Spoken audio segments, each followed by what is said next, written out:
안녕하세요. 저는 이제 3살 된 어린 아이를 키우고 있는 30대 아이 엄마입니다. 드라마도 잘 보지 않던 제가 직접 이런 사연을 써보게 될 줄은 몰랐는데 결혼을 하고 가정을 꾸리고 보니 참 별의별 일이 있네요. 저도 이제는 출산을 하고 어린 딸을 기르고 있는 부모지만 부모 노릇하기가 쉽지 않다 싶어요. 잘 해보려 노력하고 있기는 하지만 아직은 옳은 부모의 행동이 무엇일지 잘 모르겠네요. 아이를 키우다 보니 저도 이제서야 철이 드는 건지 우리 아빠가 저를 위해 그동안 얼마나 많이 희생을 하셨는지 알 것 같습니다. 제가 저희 아빠한테 사랑을 많이 받고 자란 덕분에 제 아이에게도 저희 아빠만큼 해주고 싶은데 제가 아빠를 따라가기에는 아직 한참 멀었다 싶어요. 그리고 제가 자라는 동안 아낌없이 베풀어 주신 아빠에게 그만큼 돌려드리지도 못한 것 같아 죄송스럽네요. 그 중에서도 제가 두고두고 속상한 일이 하나 있습니다. 몇 년 전 제 시아버지 때문에 우리 아빠가 겪으셔야 했던 한 가지 사건 때문이죠. 이미 지난 일을 돌이켜서 뭐하나 싶지만 그래도 시간을 돌릴 수 있다면 그때로 돌아가서 제가 시아버지께 제대로 한마디 하고 싶은 심정이에요. 그럼 그때의 울분을 이제라도 풀 생각으로 제 사연을 보내보도록 하겠습니다. 앞서 말한 것처럼 저는 어렸을 적부터 저희 아빠의 사랑을 참 많이 받고 자랐습니다. 제가 외동딸이라 그런 것도 있겠지만 그렇다 쳐도 아빠는 제게 태산 같은 분이셨어요. 저를 위해 저희 아빠가 얼마나 많은 희생을 하셨는지 들으신다면 제가 왜 그렇게 설명하는지 이해하실 겁니다. 사실 어렸을 적 저는 일찍 엄마를 잃었습니다. 저는 엄마를 잃고 아빠는 동반자를 잃고 그래서 저희 부녀는 서로 더 애틋할 수밖에 없었어요. 대학 동기로 만나 어렸을 적부터 오래 연애를 해오셨던 저희 부모님은 유난히 사이가 좋아 주변에서도 무슨 일이 있더라도 절대 헤어지지 않을 거라는 말을 듣곤 하셨습니다. 그런 주변의 바람처럼 두 분은 무사히 결혼을 하셨고 결혼한 지 얼마 지나지 않아 사랑의 결실인 저를 낳으셨습니다. 아빠는 제가 태어나고 그렇게 행복해 보신 적이 없다고 하셨었어요. 그래서 앞으로는 새 가족이 언제나 행복할 거라 생각하셨죠. 하지만 그 바람은 그리 오래 가지 못했어요. 저희 엄마가 암을 얻으시며 저희 가족의 행복도 산산조각이 나고 말았으니까요. 아빠가 지극정성으로 간병을 하셨지만 엄마는 결국 투병 끝에 돌아가시고 말았습니다.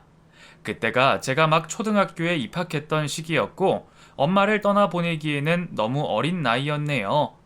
이른 나이에 엄마를 떠나보내면서 많이 슬펐고 힘들었지만 사실 저는 엄마에 대한 기억이 그리 많지 않았습니다. 아빠에게 우리 세 식구가 얼마나 행복했는지 줄곧 들어왔지만 어린 제가 기억하는 건 그런 행복한 기억보다는 엄마가 병원에서 아프시고 힘들어하는 모습들이 훨씬 많았어요. 병을 얻으신 뒤로 엄마는 계속 병원 신세를 지셨고 그래서 제 기억 속 엄마와의 추억은 아빠 손을 잡고 엄마를 보러 병원에 다녔던 기억과 엄마의 수척하고 아픈 모습들 뿐이었죠. 제가 초등학교 입학하는 날 엄마가 꼭 오시겠다 약속을 해주셨는데 결국 오지 못하시는 걸 보고 무척 섭섭했던 기억이 납니다. 참 철이 없다 싶지만 그 나이에는 어른들의 사정을 다 헤아릴 만한 나이가 아니었을 거예요.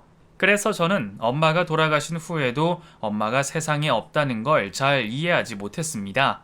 엄마의 장례식 날 풍경이 지금도 선명히 기억나지만 그때는 그게 뭘 하는지도 잘 모르고 어른들이 왜 다들 울고 계시는지도 알지 못했죠. 그때는 당장이라도 병원에 가면 엄마를 또 볼 수 있을 거라 생각했었나 봐요. 매번 아빠 손을 잡고 병원에 갔었던 저는 아내를 잃고 시름에 빠져 있는 아빠에게 엄마를 보러 가자며 졸라댔고 아빠는 그런 저를 보며 설명 못할 감정을 느끼셨을 겁니다.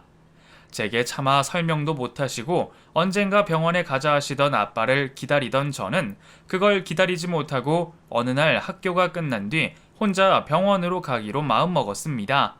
그리고 무작정 길을 나서 병원으로 향했죠. 차를 타고 다니던 길이 익숙했으니 혼자서 병원을 찾아가는 것은 그리 어렵지 않을 거라 생각했어요. 하지만 결국 저는 길을 잃었고 제가 없어졌다는 소식을 듣고 뒤늦게 저를 찾아다니신 아빠가 낯선 동네에서 울고 있는 저를 찾아내셨죠. 몇 시간이나 동네를 헤맸는지 두려움에 떨고 있던 저는 아빠를 보자마자 반가움에 길 위를 뛰쳐나갔고 결국 사고가 나고 말았습니다. 도로에 차가 오는지 없는지도 모르고 뛰쳐나가는 저를 구하기 위해 아빠가 몸을 던지셨고 아빠는 저 대신 크게 다치셨습니다. 아빠는 지금도 제가 충격을 받을까봐 자세한 사고 설명을 해주지 않으시지만 당시 짤막짤막한 기억으로는 아빠가 차에 칠 뻔했던 저를 구하시다가 달려오던 덤프트럭에 한쪽 다리가 깔리신 걸로 기억하고 있어요. 주변 행인들의 신고로 급히 병원으로 실려 가셨지만 한쪽 무릎 및 신경이 완전히 죽어버린 탓에 수술은 의미가 없었고 아빠는 결국 한쪽 다리를 잃으셔야만 했습니다. 그래서 그 후로 아빠는 한쪽 다리에 의족을 차고 계시죠. 그때 일은 어린 제게 너무나 큰 충격이었고 지금도 저한테는 평생 후회되는 일입니다. 그 일로 저는 평생을 죄책감에 시달려 왔지만 어린 딸의 잘못으로 다리를 잃은 아빠는 단 한 번도 제 탓을 하지 않으셨어요. 제가 매번 아빠 다리를 보며 죄송스러워 할 때에도 늘 제 잘못이 아니라고만 말씀해 주시던 분이셨고 엄마를 일찍 떠나보낸 것도 다리를 잃은 것도 모두 자신 탓이라며 저를 지켜내 주셨던 저희 아빠셨죠. 당시 아빠가 아니었다면 아마 저는 차에 깔려 지금 이 자리에 있을 수 없었겠죠. 아무리 부모라지만 자식을 위해 몸을 내던지는 선택을 한다는 게 결코 쉽지 않을 것을 잘 알고 있습니다. 그래서 저는 그런 저희 아빠를 영웅처럼 생각하고 세상에서 가장 존경할 수밖에 없었어요. 그 후로 저희 부녀는 늘 서로를 아끼고 의지하며 살아갔습니다. 생각해보면 그때 아빠가 어떤 심정이었을지 차마 가늠도 할 수 없네요. 젊은 나이에 아내를 잃고 자식 구하려다 다리까지 잃은 아빠는 누구라도 좌절할 만한 상황 속에서도 결코 좌절하지 않으셨습니다. 저도 장애인에 대한 인식이나 대우가 어떤지 아주 잘 알고 있어요. 장애를 가지신 아빠를 옆에 두고 그런 차별과 냉대들을 수도 없이 겪었고 그때마다 아빠가 나 때문에 겪지 않아도 될 일을 겪는다며 너무 힘들었었습니다. 옆에서 지켜만 보는 저도 그렇게나 힘든데 아빠 자신은 얼마나 힘드셨을지 설명도 할 수 없지만 아빠는 그런 저를 위해 더 많은 노력을 해오셨습니다. 불편한 의족을 달고 평범한 생활을 하시려 엄청나게 노력하셨고 매일 넘어지시면서도 걷고 뛰는 것을 연습하셔서 지금은 생활은 물론이고 웬만한 운동을 거뜬히 하실 정도로 많이 좋아지셨어요. 그래서 제가 아빠를 더욱 자랑스러워하지만 그러면서도 매번 아빠를 볼 때마다 죄송스러운 건 어쩔 수 없는 일이었습니다. 저는 아빠가 한쪽 다리로 엄마 없이 딸을 잘 키우기 위해 남들보다 몇 배를 노력하셨고 저를 위해 평생을 희생하며 살아오셨다는 걸 잘 알고 있었습니다. 그걸 알고 있었기에 저도 아빠에게 좋은 딸이 되고 싶었고 그런 아빠를 늘 본받고 싶어 했어요. 제가 아무리 아빠를 따라가고 싶다 한들 아빠 발톱만큼도 못하고 있지만 그래도 노력을 해왔다는 것은 꼭 말씀을 드리고 싶네요. 그렇게 아빠께 감사하고 죄송한 마음에 사춘기 시절 반항 한번 하지 않고 자랐던 저는 가고 싶었던 대학에 진학하며 좋은 성적으로 무사히 졸업을 했습니다. 그리고 덕분에 원하던 회사에 단번에 취업을 할 수 있었죠. 그때는 저도 참 순진했던 건지 취업이 되면 모든 일이 잘 풀리는 줄만 알았습니다. 고등학교 시절부터 내내 가고 싶었던 회사였으니 앞으로 평생 그 회사에 뼈를 묻을 거라 생각했죠. 하지만 그건 제가 완전히 착각하고 있는 거였어요. 일이야 하다 보면 느는 거고 배우면 그만이지만 제가 아무리 잘한다 한들 제 힘으로 안 되는 것도 있더라고요. 저는 입사 초기부터 어떤 상사 때문에 참 마음고생을 많이 했었습니다. 그 팀장님이 제가 처음 입사할 때부터 저를 못마땅해 하신다는 건 은연중에 눈치채고 있었지만 설마 몇 년 동안이나 저를 괴롭히실 줄은 몰랐어요.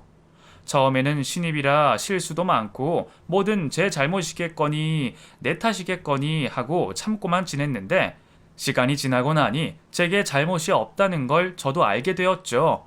하지만 상사가 괴롭히는데 제가 나서서 해결할 수 있는 일도 별로 없었습니다. 그러는 동안 상사는 시간이 지날수록 저를 점점 더 괴롭혔고, 저를 업무에서 배제하거나 인사고과에 영향을 주고, 심지어 팀 안에서 저를 따돌리기 시작했어요. 그때 유일하게 저를 도와주고 챙겨줬던 것이 지금 저희 남편이었어요. 회사 업무 특성상 여직원들이 많아서 그런지 팀장님 편을 들던 다른 직원들은 전부 저를 무시하고 괴롭혔는데, 그때마다 남편이 도와준 덕에 제가 몇 년이나마 그 회사에서 버텼을 수 있었죠. 저도 아빠를 보며 많이 배운 덕에 인내심은 강하다 싶었는데 3년 만에 더 이상 회사를 다니기 힘든 지경이 되었습니다. 차라리 일이 힘들었으면 어떻게든 버텼을 것 같은데 사람이 괴롭히는 건 정말 견디기 힘들더라고요. 결국 그 팀장님 때문에 저는 어렵게 들어온 회사를 나갈 결심까지 하게 되었습니다. 그러다 다행히도 그쯤 운이 좋게 외국계 회사에 이직 기회가 생겨 저는 곧바로 이직을 하게 되었고, 지금까지 이직 없이 잘 다니고 있습니다. 지금은 이전 직장보다 지금 다니는 회사 입지가 더 좋아져서 결과적으로 보면 제게는 오히려 더 좋은 일이 되었네요. 게다가 그 팀장님 덕분에 남편과 인연이 되었으니 참 여러모로 제게 좋은 일이었네요. 그렇게 남편과는 이직 후에도 꾸준히 연락을 하고 종종 만나다가 결국 연인이 되어 결혼까지 하게 되었어요. 남편이 이전 직장에서 저를 도와주고 챙겨주었던 것이 제가 그 사람에게 마음을 여는 계기가 되었지만, 제가 남편과 결혼까지 생각하게 된 것은 좀 다른 이유였습니다. 착하고 듬직한 남편을 전부터 믿고 있기는 했지만, 그래도 저는 연애를 하면서 한동안 남편에게 저희 아빠 이야기를 선뜻 하지 못했습니다. 사실 이전에 제가 정말 좋아했던 남자친구에게 아빠 문제로 상처를 받았던 적이 있었거든요. 저는 제가 사랑하는 사람이기에 우리 아빠 얘기를 거리낌 없이 했었는데, 철없는 그 인간이 우리 아빠 얘기를 듣고 기함을 하더라고요. 다리가 그러신데 나중에 결혼식장에서 남들 앞에서 걸으실 수 있겠냐고 말이죠. 그 일로 상처를 받았던 저는 결국 그 사람과 헤어졌지만, 그 후로 왠지 제가 남들에게 쉽게 아빠 일을 꺼낼 수가 없게 되었어요. 그런데 남편은 다른 사람들과 달리 저희 아빠 얘기를 듣고도 놀라지도 않더라고요. 저기 있잖아. 내가 그동안 말을 안 했는데 사실 우리 아빠 다리 한쪽이 없으셔. 어릴 적에 달려오는 차에 나 구하시다가 절단하셨거든. 그래서 한쪽에 의족을 차고 계셔. 그랬구나. 그 아버님이나 연정이 너나 많이 힘들었겠다. 그래도 나 우리 아빠랑 결혼식 입장 같이 할 거야. 당연하지. 그럼 안 하려고 그랬어? 나는 혹시 우리 아빠가 의족을 찬 걸 불편하게 생각할까 봐. 뭐? 그런 말이 어딨어. 아버님이 너 구하려다 그러신 거라며. 그럼 당연히 자랑스러워해야지. 나는 만약에 우리 아버지가 그런 분이셨으면 평생 존경했을 거야. 자식 위해서 희생하는 그 희생 정신을 평생 본받았겠지. 솔직히 내가 뭐라고 이런 마음 가져도 될지 모르겠지만 나는 연정이 너희 아버님이 참 존경스럽다. 그런 분이 내 장인어른이 되신다면 평생 존경하고 어른으로 깍듯이 모셔야지. 안 그래? 어쩌면 그게 당연한 생각이고 당연한 말일 텐데 세상에는 그렇게 생각해주는 사람이 별로 없더라고요. 저는 평생 그런 얘기를 듣기가 왜 그렇게 어려웠는지, 그렇게 말을 해주는 남편을 보자마자 이 사람과 꼭 결혼을 해야겠다 싶었습니다. 그리고 그런 아드님을 키우신 시부모님이 어떤 분이실지 저도 많이 궁금해졌네요. 그렇게 저희는 본격적으로 결혼 이야기를 하게 되었고, 제가 뒤늦게 아빠 얘기를 꺼낸 것처럼 그 사람도 제게 못했던 말을 하게 되었습니다. 사실 나도 그동안 연정이 너한테 못했던 말이 있어. 사실 우리 부모님 오랫동안 별거 중이셔. 그 서류상 이혼 정리를 한 건 아니시지만 벌써 10년 가까이 떨어져 사셨으니까 뭐 사실상 남이나 다름없지. 그래서 아마 결혼해도 연정이 네가 아버지를 볼 일은 없을 거야. 우리 엄마는 아버지 안 보고 산지 오래고 나도 우리 아버지 별로 안 좋아하거든. 남편 말로는 시아버지가 젊은 시절부터 시어머니 속을 많이 썩히셨다더라고요. 시아버지의 여자 문제, 돈 문제 때문에 어머님이 늘 걱정이셨고 대신 가장 노릇 하신다고 고생도 많으셨대요. 그러다가 결국 참다 못하신 시어머니가 고등학생이던 남편을 데리고 집을 나오시면서 지금껏 두 분이 별거를 하고 계셨던 거죠. 남편은 두 분이 진작 이혼을 하시기를 바랬지만 시어머니는 하나뿐인 아들 혼사 길에 혹시 문제가 생길까 싶어서 시아버님과 호적 관계를 정리하지 못하셨습니다. 그래도 호적 정리만 안 되었을 뿐이지 두 분은 더 이상 부부 관계로 보기 어려웠고 남편도 자기 아빠에 대해 궁금해하지도 않고 연락도 안 하고 지낸다 하더라고요. 남편이 워낙 예의 바르고 착했던 탓에 가정적이고 화목한 집안에서 자랐을 줄 알았는데 의외의 사연을 들으니 저도 꽤 놀랄 수밖에 없었죠. 시부모님이 남보다 못한 사이인 것은 맞지만 그래도 결혼식에는 참석을 하셔야 하니 저희도 양쪽에 전부 인사를 드리게 되었습니다. 시어머니는 전에도 몇 번 같이 식사를 한 적이 있었고 워낙 저를 좋아해 주시는 분이라 크게 걱정할 일이 없었지만 시아버지를 만나러 가는 것은 꽤 걱정이 많았습니다. 남편은 몇 년 만에 자기 아버지를 만난다며 잔뜩 굳어 있었고 저 역시도 한 번도 뵌 적 없던 시아버지를 만나러 가는 길은 긴장의 연속이었어요. 남편은 시아버지를 만나기 전부터 계속 걱정을 하고 있었습니다. 마지막으로 아버지를 뵈었을 때도 싸움으로 끝났기에 이번에도 혹시나 싶었던 거죠. 저는 그래도 설마 며느리가 인사하러 오는 날 무슨 일이 생길까 싶었는데 결국 남편의 걱정이 맞아 떨어졌습니다. 시아버님 댁을 갔더니 집에 아버님 혼자 계신 것이 아니었습니다. 그리고 아버님은 옆에 분을 소개하시며 이렇게 말씀을 하셨죠. 인사해라. 여기는 나랑 만나는 사람이야. 내 여자친구. 뭐 지금은 여자친구지만 니들 결혼하고 나면 우리도 곧 결혼할 거야.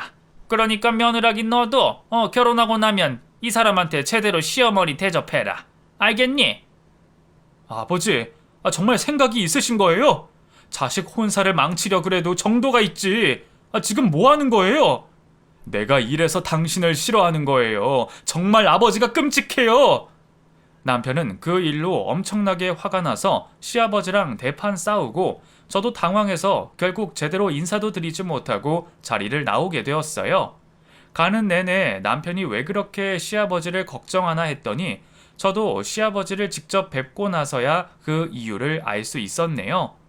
저는 결혼하면 정말 시어머니를 두 분을 모셔야 하는 건 아닌지 머리가 아팠는데 다행인지 아닌지 그 후로 얼마 되지 않아서 아버님이 그분과 금방 헤어지셨다고 하시더라고요. 하지만 그 후로도 저희가 시아버지 때문에 고생하는 일은 한둘이 아니었습니다. 시어머니도 가만히 계시는데 결혼 준비를 하면서 자꾸 이것저것 참견하시는 바람에 그때마다 싸움을 벌여서 남편과 아버님 사이가 더 멀어졌고 시부모님 사이에도 몇 차례 크게 소란이 있으셨어요. 그럴 때면 저는 괜히 고래 싸움에 낀 새우처지가 된 기분이었죠. 다행히 시어머니는 결혼을 하더라도 우리가 시아버지를 신경 쓸 필요는 없다고 하셨고 남편 역시 다시는 볼 일 없을 거라 했지만 저는 그래도 남편의 아버지를 마냥 무시하기가 어려웠습니다. 두 분이 이혼을 안 하시면 어떻게라도 뵐 일이 있을 텐데 그때마다 어떻게 해야 할지 난감했거든요. 그리고 아니나 다를까 결혼식 이후 시아버지가 자꾸만 시어머니를 찾기 시작하면서 저희가 자주 볼 일이 생기고 말았습니다. 여태 대면대면하게 소식도 모르고 잘 사시다가 저희 결혼 때문에 몇 번 마주치면서 다시 옛정이 생각나시는지 어머니가 싫다고 하시는데도 아버님이 계속 시댁을 찾으셨다 하시더라고요. 아무래도 여자친구분이랑도 헤어지시고 나이도 있고 하시니 혼자 계시기 적적하셨던 모양이에요. 그 와중에 저희도 결혼을 하고 시어머니와의 관계 회복을 바라셨을 겁니다. 하지만 그건 전부 시아버지 혼자만의 생각이셨고 시어머니는 그때마다 찾아오는 시아버지를 돌려보내기 바쁘셨습니다. 너무 매몰차게 내쫓으시는 걸 보고 괜히 제가 안쓰럽게 느껴질 정도였죠. 그때 제가 아예 모른 척 했어야 하는 건데 시아버지는 제가 아버님을 안타깝게 생각하는 걸 아셨는지 어머니께 쫓겨날 때마다 대신 저희 신혼집을 찾아오셨습니다. 그것도 남편이 있을 때는 절대 안 오시고 남편이 없을 때만 찾아오셔서 제 앞에서 자꾸만 눈물을 보이시면서 도와달라고 사정을 하곤 하셨죠. 나 오늘도 너희 시어머니한테 쫓겨났다. 그 여편네는 나이 먹어도 굽힐 줄을 모르니 말이야. 아무리 그래도 내가 아직 지 남편인데 이래도 되는 거냐? 며느라, 너도 내가 불쌍하지 않냐? 나는 내가 아주 불쌍해 죽겠다. 처자식 있어봤자 아는 채도 안 해주고 내가 요즘 너무 외롭고 적적해서 잠도 잘 안 온다. 나도 나이 들고 반성 많이 하고 있는데 내 가족들은 왜 이리 몰라주는지 말이야. 그 기회만 되면 이제라도 정말 잘할 수 있는데 아무도 내 말을 들을 생각도 안 하잖냐. 나 네 시엄마랑 이혼하고 싶지 않다. 그동안 후회 많이 했고 나 이제는 정말 잘하고 싶어. 그러니까 며느라, 네가 식구들한테 말 좀 해주면 안 되겠니? 내 말은 안 들어도 그래도 네 말은 다들 들어줄 거 아니냐. 솔직히 그 말을 듣고 저도 안타까운 생각을 했습니다. 저도 그때까지는 시아버지 성격을 전부 알지 못했고 사람은 발전한다 생각하는 저는 아버님도 나이 드시면서 많이 후회하시고 계실 거라 믿었으니까요. 하지만 그렇게 생각하는 건 저와 아버님 뿐이었습니다. 저도 시아버님이 안쓰러운 마음에 남편을 설득해보려 말을 꺼내봤지만 자기 아버지에 대한 상처가 너무 큰 남편은 시아버지 말을 믿지 않았고 앞으로도 절대 화해할 생각이 없었어요. 저도 그런 남편의 의견을 존중해서 더 말을 꺼내지는 않았습니다. 그런데 제가 말을 괜히 꺼냈던 건지 남편은 그 일로 시아버님이 저희 집에 오신다는 걸 알게 되었고 결국 아버님은 한동안 저희 집에 오지를 못하셨죠. 그러다가 얼마 뒤에 제가 임신을 하고 예쁜 딸아이를 낳게 되었습니다. 아이 소식에 온 가족이 기뻐했고 시아버지도 그 소식을 무척이나 반기셨어요. 하지만 제 임신 축하 파티에도 아이의 출산 당일에도 시아버지는 저희와 같이 하실 수 없으셨습니다. 아버님 안 불러도 정말 괜찮아? 그 사람을 뭐하러 불러? 우리 아기한테 할아버지는 장인어른 하나뿐이야. 그런 인간 할아버지로 둬봤자 우리한테나 애한테나 좋을 것도 없어. 그리고 우리 엄마야말로 끔찍이 싫어하실걸? 사실 엄마 아버지 말 꺼내는 것도 싫어하시는데 며느리 앞에서 체면 차리신다고 참으시는 거야. 우리 없었더라면 욕이라도 하셨을지 몰라. 그래도 손녀 보고 싶다고 그러시는데 됐으니까 신경 쓰지 마.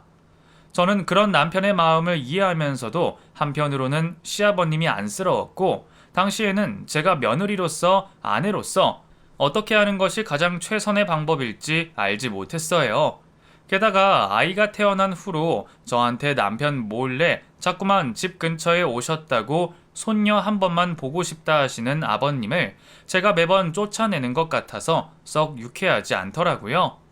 그 일을 어디 상담할 곳도 없고 결국 저는 시어머니와 남편 때문에 손녀 얼굴도 못 보신 아버님이 안쓰러워 남편이 없을 때마다 저희 집 문을 열어드렸고 다른 식구들 몰래 아버님을 만나 뵙게 되었습니다. 그래봤자 한 달에 2~3번이었고 그 정도는 괜찮을 거라 생각했어요. 저도 아버님이 손녀를 예뻐하시는 것이 좋았고 이렇게 지내다 보면 남편과 어머님의 관계도 언젠가는 좋아지지 않을까 싶었죠. 그런데 아버님도 집을 드나드시며 저와 언젠가부터 가까워지셨다 생각하시는지 저를 점점 편하게 대하시더라고요. 사실 이전에는 아버님도 제게 아이를 보여달라 부탁하시는 입장이라 행동도 조심스러우셨고 오셔서도 잠시 아이 보시다 가는 게 전부라 별로 대화를 할 일도 없었어요. 근데 언젠가부터 저를 붙잡고 자꾸 이상한 얘기들을 늘어놓으시는 겁니다. 너 그 복직할 거냐? 예, 해야죠. 그래도 저희 회사 복지가 괜찮아서 2년까지는 쉴 수 있거든요. 쉴 때까지 쉬고 바로 회사 나가려고요. 요즘 젊은 엄마들 일하는 거 좋아한다는 얘기는 들었지만 설마 너까지 그럴 줄은 몰랐다. 여자가 결혼하고 자식 낳았으면 집에 붙어 있어야지. 무슨 일을 하겠다고 어린애를 두고 나가냐? 그래서 요즘 애들이 이상한 거야. 애미가 옆에서 끼고 키워야 제대로 자랄 텐데 죄다 지 일하겠다고 버리고 나가니까 애들이 정신이 이상해지고 버릇이 없지. 하여간에 요즘 젊은 여자들은 모성애가 없어요. 아버님, 그건 모성애랑 상관없어요. 그리고 엄마가 일한다고 애들이 잘못 크나요? 요즘에는 애들도 어린이집 일찍 가고 일찍 사회생활 시작하면서 오히려 발달에도 좋대요. 또 반대로 생각하면 저는 제 딸이 나중에 자식 키운다고 자기 인생 없이 사는 거 못 보겠는데요. 그리고 남편도 있고 서로 도우면서 양육해야죠. 원래 남편이랑 저랑 1년씩 육아휴직 낼 생각도 했었어요. 뭐야? 그럼 너는 애가 엄마 손 안 타고 커도 괜찮다 이거냐? 그리고 어디 남자가 육아휴직을 해? 애를 걔가 낳았냐? 세상에, 이러다가 나중에는 남자더러 애도 낳으라 그러겠구만. 그건 아니죠, 아버님. 에휴, 너는 좀 똑바른 줄 알았더니 내가 영 잘못 봤나 보다. 처음에는 저도 그저 흔한 세대 갈등이라 생각하며 넘어가려 했었습니다. 하지만 자꾸 듣다 보니 아버님이 너무 가부장적으로 생각을 하시더라고요. 그걸 보니 시어머니가 어떤 일들을 겪으셨을지, 그동안 얼마나 힘드셨을지 그제서야 알 수 있었습니다. 만약 나중에 우리 준태가 바람이 나더라도 말이야, 절대로 화내지 마라. 예? 그게 무슨 말씀이세요? 원래 남자들은 한 번씩들 그래요. 근데 그게 바람이 났다 그래도 마누라랑 헤어지고 싶다 그런 건 아니라는 말이야. 한국 사람도 어떻게 맨날 김치만 먹겠냐. 가끔 단무지도 먹고 그러는 거지. 그렇다 하더라도 결국 김치 없이 살겠나? 바람이라는 건 그런 거야. 그러니까 혹시 그러더라도 좀 기다려줘. 아버님은 이상한 비유들을 들어 남자들이 바람 피는 건 아주 당연한 일인 듯 생각을 하시고 그걸 또 저더러 참고 이해를 해주라고 하시더라고요. 아버님이야 그런 식으로 생각하시고 사셨는지는 모르겠지만 어떻게 자기 아들도 그럴 거라 생각을 하시는지 듣고 있던 저는 기가 차서 할 말이 없었습니다. 그것 말고도 아버님의 가부장적이고 말도 안 되는 억지 철학들은 너무 많았어요. 저희 딸이 여자애라서 너무 오냐오냐 키우면 안 된다거나 딸애들은 밖에 내보내지 말고 조신하게 키우라거나 요즘 부모 입장에서는 생각도 못할 발언들을 거침없이 하시는 걸 보고 저도 더 이상 시아버지의 말을 그냥 듣고 있을 수가 없었습니다. 아버님, 그래도 그런 말씀은 좀 아닌 것 같아요. 요즘 여자들도 다 사회생활하고 남자 여자 구분도 없는데요. 저한테 이래라 저래라 하시는 것도 그렇지만 아직 말도 못하는 어린 손녀 앞에서 그런 말씀은 좀 그렇지 않으세요? 저는 저희 아이가 해보고 싶다는 거 다 시킬 거예요. 딸이라고 곱게만 키우고 신부 수업 받고 요즘에는 안 그래요. 너는 그래서 네 시아버지한테 지금 대드는 거냐? 어른이 말을 하면 알겠습니다 하고 받아들이면 그만이지. 따박따박 말대꾸를 하고 말이야. 여자들이 이래서 안 된다는 거야. 그래서 네 딸도 너같이 키우겠다 이거냐? 아무래도 내가 너한테 너무 잘해줬나 보다. 아버님은 그날 제가 말대꾸를 했다고 기분이 나쁘신 건지 그동안 집을 오지 않았습니다. 그걸 다행이라 해야 하는지 저도 그동안 알게 모르게 스트레스가 있었던 탓에 아버님이 차라리 이대로 쭉 오지 않으셨으면 좋겠더라고요. 그렇게 저도 연락 없는 시아버지께 한동안 연락을 드리지 않았고 그 사이 저는 아이 키우는 일에 집중을 하고 있었습니다. 아이도 벌써 돌잔치할 나이가 다 되어 옹알이도 시작하고 부쩍 많이 자라 있었죠. 그날은 손녀를 보시겠다고 저희 아빠가 집에 와 계셨습니다. 그래서 저는 아빠와 아이를 보며 담소를 나누고 있었어요. 근데 하필 그날 시아버지가 오랜만에 저희 집으로 찾아오셨습니다. 갑작스럽게 찾아오신 시아버지 때문에 놀라기도 잠시 시아버지가 집에 계시던 저희 아빠를 보시고 기분을 언짢아 하시더라고요. 뭐야, 그 집에 누가 있었네? 예, 저희 아빠가 와 계셔서요. 아버님, 오실 거면 연락을 하고 오시지 그러셨어요. 내가 내 손녀 보러 오는데 일일이 허락이라도 받아야 하냐? 그래도 제가 집에 없을 수도 있고 오늘처럼 누가 와 있을 수도 있잖아요. 됐고, 나 계속 여기 서 있냐? 아니에요. 들어오세요. 아빠, 아버님이 오셨어요. 그때 처음으로 기분이 나빠 보이는 시아버지를 제가 돌려보냈어야 하는데 괜히 뿔이 나 보이는 시아버지를 마지못해 드린 것이 화근의 시작이었습니다. 하하, 오랜만입니다, 사돈. 그동안 잘 지내셨어요? 예, 뭐 못 지낼 것도 없지 않습니까? 근데 사돈은 여기 자주 오시나 봐요. 아주 집주인처럼 계시네. 아니에요. 저희 아빠 바쁘셔서 자주 못 오세요. 아버님이 더 자주 오셨을걸요? 참, 나야 우리 친손녀 보러 오는 거니까. 저도 자식은 딸 하나라 손녀가 많이 보고 싶어서요. 왜요? 제가 자주 와서 김서방 괴롭힐까봐 걱정되십니까? 아니 누가 뭐 그렇답니까? 그냥 젊은 애들 사는데 자꾸 왔다 갔다 하고 그러면 별로다 이거지. 그리고 애가 어리니까 밖에서 먼 병균이라도 달고 올지 어찌합니까? 아까부터 기분이 안 좋아 보이시더니 시아버지는 겨우 몇 번 뵌 적도 없는 저희 아빠 앞에서 자꾸 이상한 말씀들을 하셨습니다. 시비인지 뭔지 모를 애매한 어투가 저는 계속 거슬리더라고요. 사돈도 혼자 되신 지 오래됐다 그러던데 적적하지 않아요. 나는 하루라도 혼자 있으면 미칠 것 같던데. 저요? 저야 뭐 여태 혼자라 그런지 별로 그런 건 없네요. 그럼 뭐하고 삽니까? 안 심심합니까? 뭐 심심하면 공부도 하고 운동도 하고 뭐 그러다 보면 시간 금방 가죠. 아니 내가 뭐 그런 거 심심하냐 물어봤겠어요. 뭐 그런 걸로 외로움이 달래지냐 이런 거지. 글쎄요. 그 연정이 어렸을 때는 연정이 키우느라 정신 없었고 시집 가고 나니까 좀 적적하긴 한데 외로운 건 잘 모르겠습니다. 저는 재혼 같은 거 별로 생각이 없어서요. 아니 인생이 얼마나 긴데 남은 인생 평생 혼자 살려고요? 사돈, 생각이 없는 게 아니라 못하는 거 아닙니까? 허허, 글쎄요. 저는 애 엄마가 아직도 생각나서 그런지 평생 혼자 살아도 별로 문제는 없을 것 같은데요. 사돈은 많이 외로우십니까? 그러면 사돈도 저처럼 취미 생활을 가져보세요. 아니 뭐 나야 여자친구도 있고 여차하면 애 엄마랑 다시 잘해보면 되니까 걱정할 필요 없죠.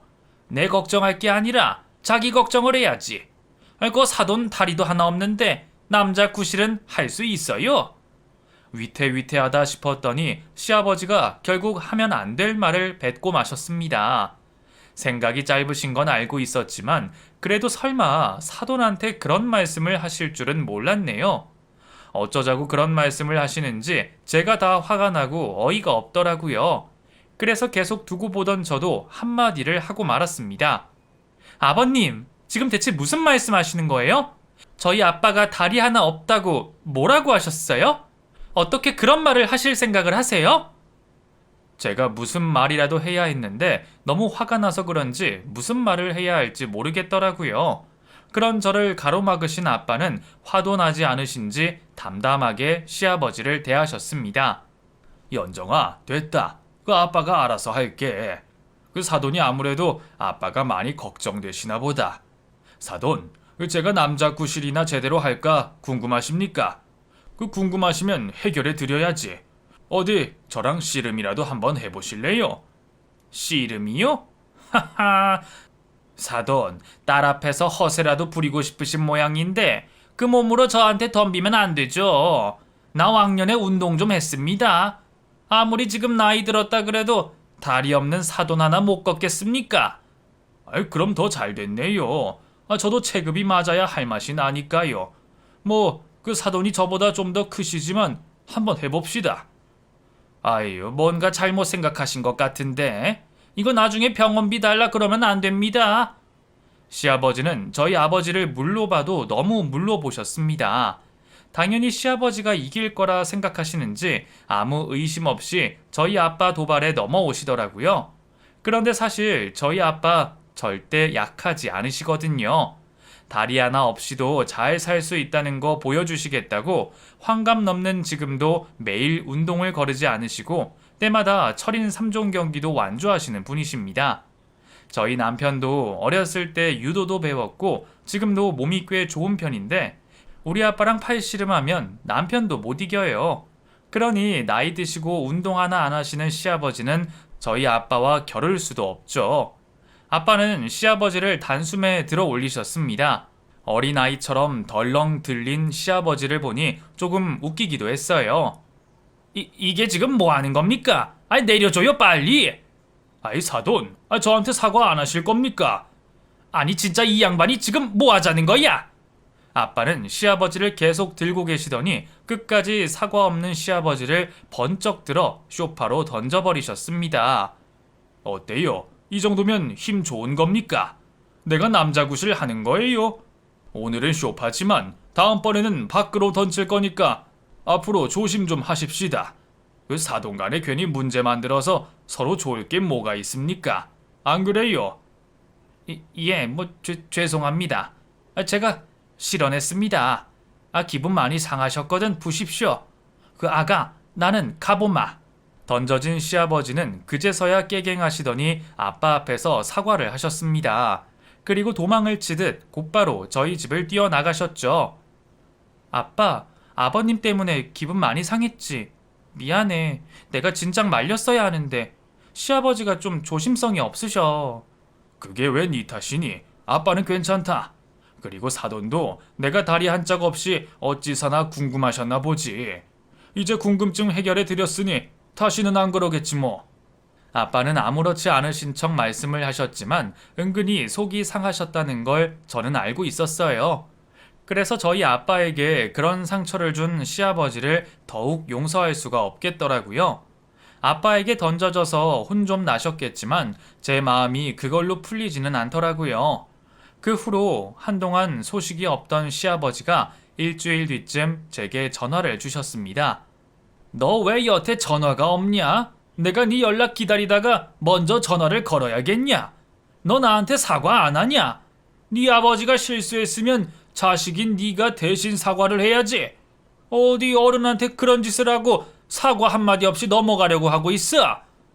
저는 저한테 사과를 하려고 그러시는 줄 알았는데 그게 아니라 저더러 사과를 하라 하시는 겁니다. 끝까지 뻔뻔하고 당당한 시아버지의 모습을 보니 저도 정말 기가 막혔습니다.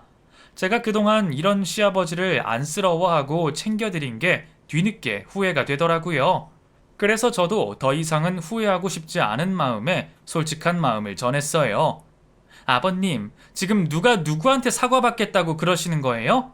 사과는 아버님이 저랑 저희 아빠한테 하셔야죠. 그날 아버님이 무슨 잘못하셨는지 아직도 모르세요? 뭐?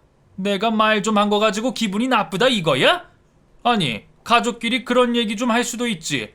내가 궁금해서 물어보는 것도 안 되냐? 그리고 솔직히 네 아빠 다리 한쪽 없어서 혼자 사는 거 맞잖냐? 아버님이야말로 머리가 어떻게 되신 거예요? 어떻게 사람이 그런 말을 하세요? 정말 너무하시네요. 가족이요? 저희 아빠 무시하는 사람이랑 상종할 생각 없으니까 앞으로 저 가족이라고 생각하지 마세요. 저한테 연락도 하지 마시고 집으로 찾아오지도 마세요. 그땐 저도 남편한테 바로 알릴 거예요. 결국 저는 시아버지에게 고함을 지르고 전화를 끊어버렸습니다.